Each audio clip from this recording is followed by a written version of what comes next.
How to repost videos on TikTok. Hi everyone, I'm here to assist you today. Without any delay, let's jump right in.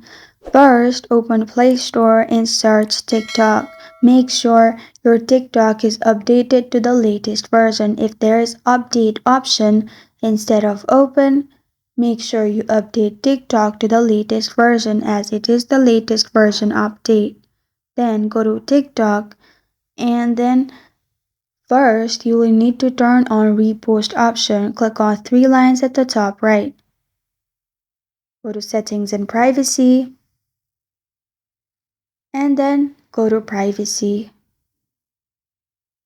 In Privacy, you will find all these options. Scroll down and you'll find Repost option.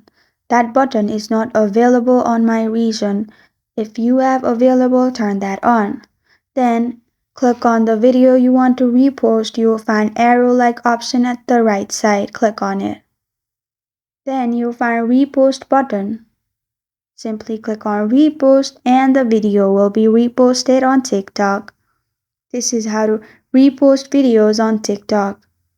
Thank you for joining me today. If this video helps you out, please leave a like and subscribe for more. Got a question or want to suggest a topic? Comment below. Thank you for watching.